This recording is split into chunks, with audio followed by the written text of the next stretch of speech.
For the past 10 years, many of us have heard of Falun Gong, the practice, the beliefs, and also the struggle they're having within China. Today, I'm happy to have with me spokesperson for the Falun Gong in Canada, Mr. Joel Chipkar, who will hopefully be able to shed more light on this spiritual phenomenon and the issues it faces today. Joel, thank you very much for being with us today. Thank you, Chrissy. So Joel, for those of us who don't know, what exactly is Falun Gong and what are the basics of the beliefs? Well, Falun Gong is what's called a full cultivation practice for the mind and the body. Back in China, in ancient China, these teachings that we know today, like Tai Chi or Qigong, were used to not only strengthen the body energy, but also to unlock the wisdom in the mind in order for people to reach their spiritual perfection. Much like many of the ancient teachers like the Buddha or Lao Tzu, who brought in Taoism, these were very profound, powerful teachings. And Falun Gong is also based in this essence of this belief that in order to unlock your enlightenment, you have to assimilate to universal principles, principles that make the universe kind of go round. And Falun Gong believes that the essence of every molecule in the world, everything that we see, like this table or a tree or a chair, has a characteristic. And each characteristic of each molecule is what the Chinese call Zhen Shen Ren, or truthfulness, compassion, and forbearance. Like a tree doesn't know how to hate. You know, a bird doesn't know how to be jealous. They just are. And Falun Gong believes that the human being as well can assimilate once again closer to this universal characteristic of truth, compassion, and forbearance.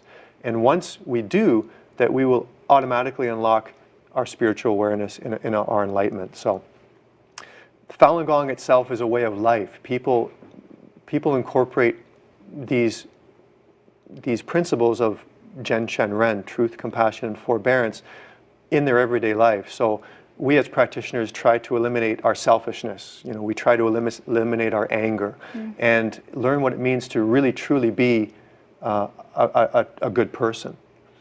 And the beauty of the practice itself is its practicality. Like, although it's steeped in so many thousands of years of culture, it's good for today. Like, there's no worship or ritual, there's no dogma, there's no money involved. Practitioners can come and go as they please. There's no membership lists. So it's a very free and very empowering teaching that helps people in their daily lives on a daily basis. So it doesn't sound like something that would be a threat to anyone. So why is the Chinese government so against it? Well, in order to answer that question, I have to give you a bit of history on China and also on the Communist Party.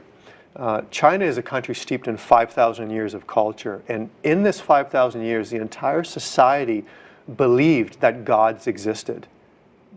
All the art that you see in China, everything, all the artifacts, not only from China, but cultures around the world, these artifacts were created to exalt gods, to pay homage to gods. All the ancient dance was done to say thanks to gods. Like, people all believed in gods. And with this came tremendous faith and tremendous spirit. People had spirit and faith and power.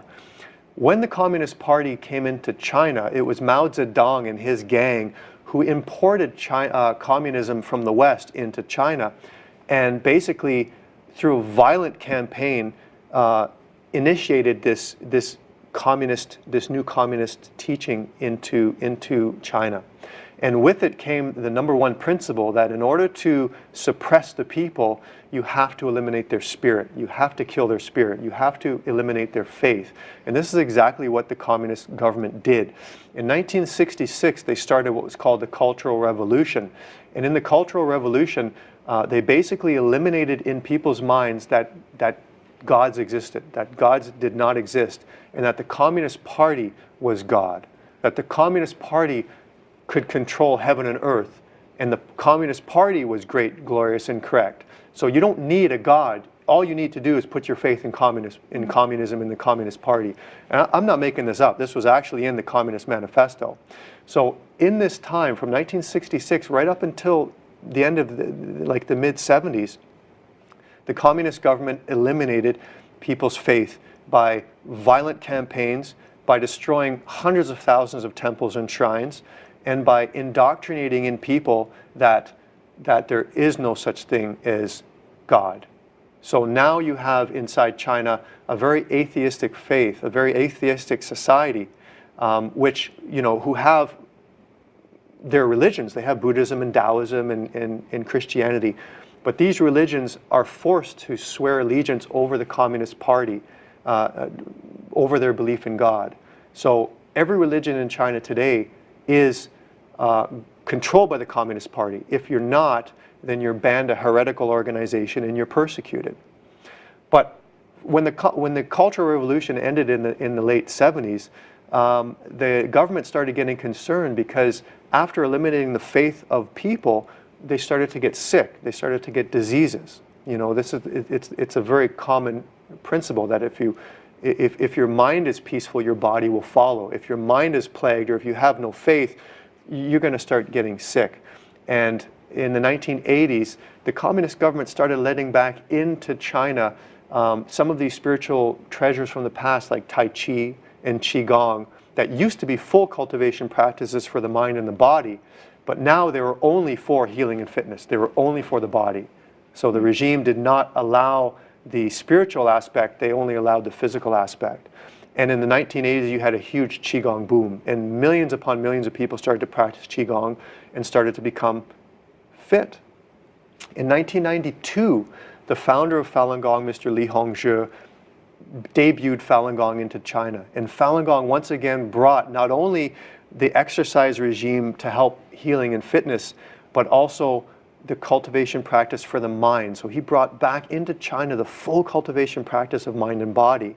And then from 1992 to 1994, it was very respected in China. It was awarded by the actual communist regime. It was supported by the regime. It was endorsed by the regime in order for the founder to give classes all over China. It was awarded the Star Qigong School in 92 and 93. And the Public Security Bureau, which is like the FBI, congratulated Falun Gong for bringing back the crime-fighting virtues into society. Wow. It spread across China faster than any spiritual teaching in history, until 1994 came around. And when 1994 came around, the communist government approached the founder and they said, we want to start charging money for this teaching because it's so powerful. We want to start charging money because it's popular. And the founder said, no, this is a cultivation practice. It's for the spirituality of the people, and it's not to be capitalized. It's not for sale. So he distanced himself from the arm of the communist government that was kind of overseeing Tai Chi and Qigong. And at that point, the communist government started to attack him. So from 94 to 1999, these abuse continued to happen. And in 1999, the communist leader at the time, Jiang Zemin, ordered a violent persecution against Falun Gong when his survey found that over 100 million Falun Gong practitioners were practicing in China. That's about 1/12 of every Chinese person in China, including high-ranked Communist Party members and their families. So experts say he was very politically insecure and jealous, and he used Falun Gong as a political tool to kind of fluff his feathers and show fear to his political circle and also the rest of China. And from 1999 until today, every human rights organization in the world, Amnesty International, Human Rights Watch, the United Nations, have documented the atrocities happening inside China. Over 100 million people are forced into exile. Hundreds of thousands are being tortured in labor camps today. And tens of thousands of people have been murdered in police custody. So today, Falun Gong is the #1 human rights atrocity happening in China today.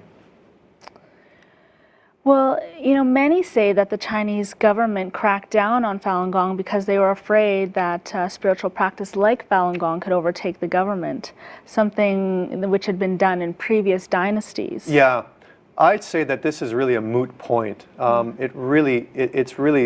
It doesn't make a difference.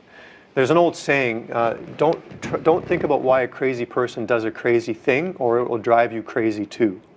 The issue is, whatever the excuse the Communist Party came up with, there is no excuse for the murder and torture and defamation of millions of people just because they choose to practice their faith of choice, or just because they choose to stand up to protect not only their Chinese constitutional right to believe in their faith, but also their human right to believe in their faith.